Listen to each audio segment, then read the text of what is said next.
رزق میں برکت کا ایک بہت بڑا ذریعہ شکر ہے۔ ارشاد فرمایا لَإِن شَكَرْتُمْ لَأَزِيدَنَّكُمْ، اگر تم شکر کرو گے وہ تمہیں اور زیادہ عطا کرے گا، اور اگر تم شکر نہیں کرو گے وَلَئِن كَفَرْتُمْ، کفران نعمت کرو گے، إِنَّ عَذَابِي لَشَدِيدٌ، تو پھر میرا عذاب بڑا سخت ہے۔ رزق کے اضافے کا ایک اور بہت بڑا سبب انفاق فی سبیل اللہ ہے۔ اللہ فرماتا ہے جو تم خرچ کرتے ہو تو جو چیز تم نے نکال دی اس کی جگہ اللہ تمہیں اور عطا کر دیتا ہے۔ بعض کا ہمارا یہ ہوتا ہے کہ کوئی آدمی مالی بحران میں آ گیا تو وہ کرتا کیا ہے کہ جو راہ خدا میں دینے کا کھاتا تھا پہلے اسے کلوز کرتا ہے، یہ فلاں مدرسے کو دیتے ہو یہ بھی بند کر دو، یہ مسجد کو دیتے ہو یہ بھی بند کر دو، یہ فلاں غریب کو دیتے ہو یہ بھی بند کرو، حالات ٹائٹ ہو گئے ہیں۔ لیکن 5 گاڑیاں ہیں تو 2 گاڑیوں پہ گزارا کر لیا جائے، پیٹرول بچے، یہ نہیں ہو سکتا۔ گھر کے لچھن وہی ہیں لیکن بند کہاں سے کیا؟ جہاں سے رزق آنا تھا۔ ہمیں تو یہ حکم دیا ہے جب رزق تنگ ہونے لگے صدقہ دے کے رب سے کاروبار کر لو، صدقے سے تمہارے رزق میں اضافہ ہوگا۔ یہ رب کا وعدہ ہے اور اللہ کے وعدے جھوٹے نہیں ہو سکتے۔ رزق کی برکت کا ایک اور بہت بڑا ذریعہ النکاح ہے۔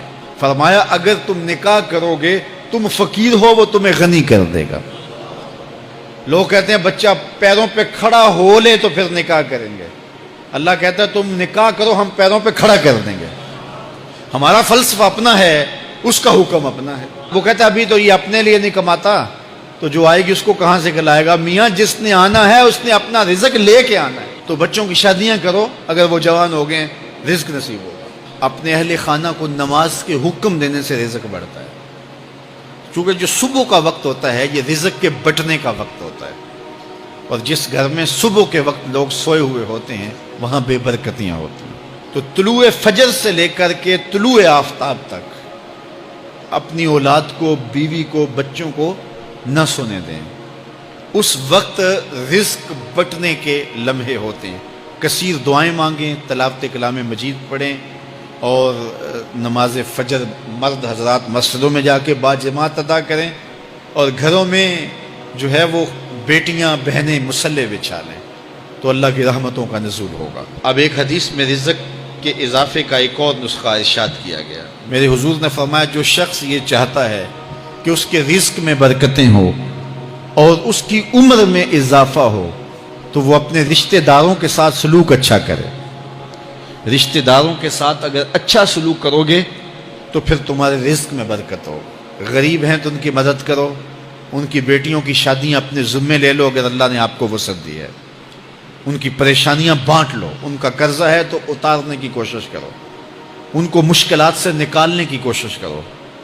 تم ان کو مشکلات سے نکالو گے، اللہ تمہیں مشکلوں سے نکالے گا۔ تمہارے رزق میں بھی برکتیں ہوگی اور تمہارے مال میں بھی برکتیں ہوں گی۔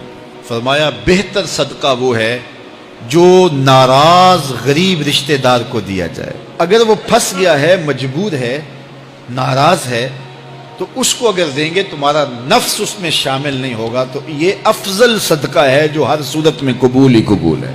رزق کے اضافے کا ایک اور سبب الاحسان الی الضعفاء، جو کمزور لوگ ہیں ان کے ساتھ اس نے سلوک کرنا۔ الانفاق علی طلبۃ العلم، طالب علموں پہ خرچ کرنا، یہ بھی رزق میں اضافے کا سبب اور ذریعہ ہے۔ وہ حضرت بابا فرید نے کہا نا 6واں رکن دین کا روٹی ہے۔ گھر میں کچھ نہ ہو تو پھر نہ نماز اور نہ ہی دیگر امور کی لذت آتی ہے، تو یہ رزق فراواں اور وسیع اور مبارک نصیب کر دے اللہ۔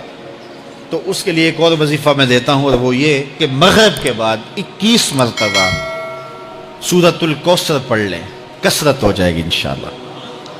اول خدوشی پڑھ لیں، 5-7 منٹ لگتے ہوں گے، تو سورہ کوثر 21 مرتبہ روزانہ مغرب کی نماز کے بعد پڑھیں۔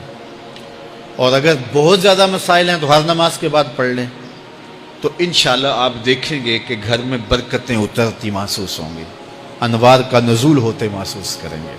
تو یہ وہ رزق کے اسباب ہیں، اگر ہم اختیار کر لیں تو ہم اللہ کی خاص رحمتوں کے حقدار ہوں گے۔